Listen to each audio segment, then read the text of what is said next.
Hello there gorgeous gamers, and welcome back to Pure Play TV, and we've got a fresh review for you, coming from our network site Pure PlayStation, and this time it's Pumpkin Jack, which is releasing out of season on PS5 and PS4. The game released in October 2020 for Xbox, Switch and PC, so it was just in time for Halloween. PlayStation gamers are getting the game in February, which is a bit weird, but hardly the end of the world. All footage shown was captured on PS5 and a review code was provided by the publisher.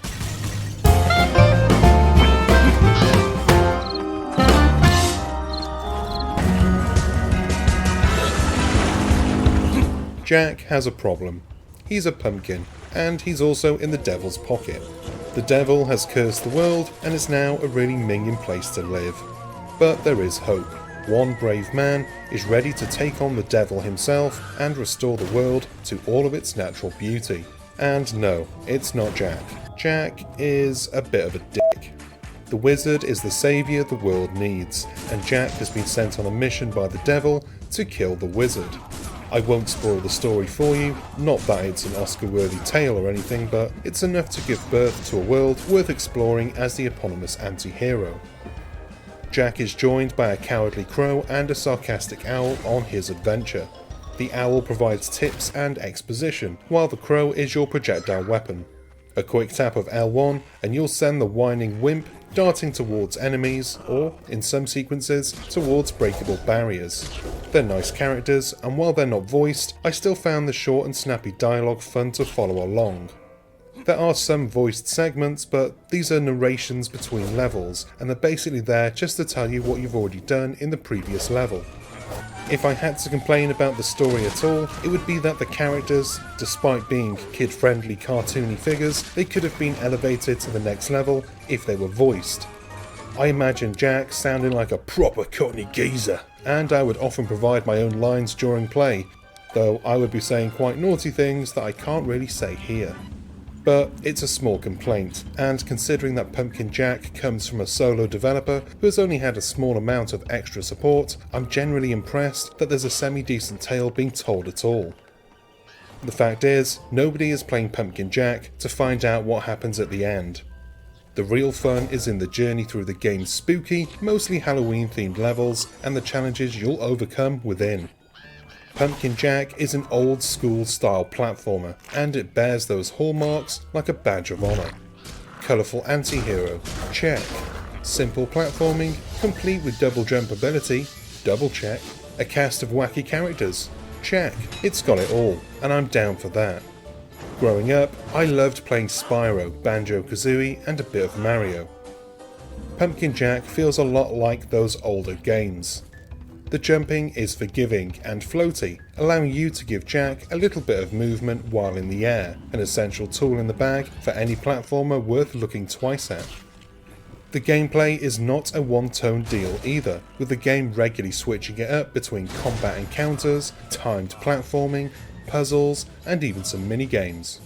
I appreciated the effort to break up the gameplay by switching from regular play to, well, say, racing a minecart along perilous tracks, or dodging projectiles while riding a magical horse through the air. They punctuate the levels at just about the right time, and it's always a real treat when they do, as the music kicks up and a Danny Elfman-inspired track beats the scene to life. These moments are the best among Pumpkin Jack's 8 to 9 hour runtime, and easily the most memorable. What's not so memorable, or at least won't be remembered for the right reasons, is the game's combat. It works and it's generally okay, but it's nothing special. You can get through most fights against ghouls, rats and other monsters by mashing the hit button and spamming dodge right afterwards. You're supposed to be able to tell when an enemy is about to attack, but with the visual effects of Jack's own attacks often splashing around the screen, it's quite hard to read what's going on, so I would just go with hit, dodge and repeat. You unlock new weapons after each level, though if I'm being honest, I wouldn't really have cared if I was stuck with the starting shovel for the entire game. The changes they bring are minimal, and you're rarely forced to use a certain weapon, so their additions feel like weak attempts to spruce up what is otherwise serviceable, if unremarkable combat. I rarely died while fighting, so there is that. I did die a lot during the end level bosses, and the game reminds you how many times you've died every time you do. Charming. Platforming, exploring and solving puzzles are the order of the day then. The puzzles range from the very simple to... what am I doing here? Though they're rarely difficult to the point where I'd have to think really hard. It's usually a case of looking around and spotting the obvious. Like any platformer worth a damn, Pumpkin Jack has collectibles in the form of crow heads for you to hunt down. There are 20 in each level and you can trade them in to buy Jack some new outfits. There are also gramophones hidden throughout the game, and finding these will launch Jack into a ridiculous dance that wouldn't look out of place in Fortnite. I hate such things ordinarily, but as it's an optional side task and not a core of the game, looking at you Destruction All-Stars, it's fine, and I appreciate the attempt at humour.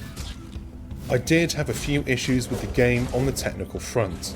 For the most part, the game looks and feels really good. The levels are well designed and they generally look great too, with lots of incidental details and secret areas to explore. Moving Jack around feels smooth, and I never found myself fighting with the controls, but I did have to fight against some glitched visuals. After jumping back into the game from my PS5's rest mode, I would notice certain effects would be broken and they would display as black blocks on the screen. Other times, the audio would be out of sync with the gameplay, which is really odd. Thankfully, these were easily fixed by closing the game down and starting it up fresh. But it's worth noting, just in case you come across it yourself. Pumpkin Jack sets out to deliver a seasonal platformer that at least stands on its own. I contest that, despite it not having the same scope or budget as a big name release, like Spyro or Crash f***ing Bandicoot, it's easily up there with them, and it's definitely a game I'll come back to. But probably not until Halloween, so I can pair it up with the ultimate Halloween tune.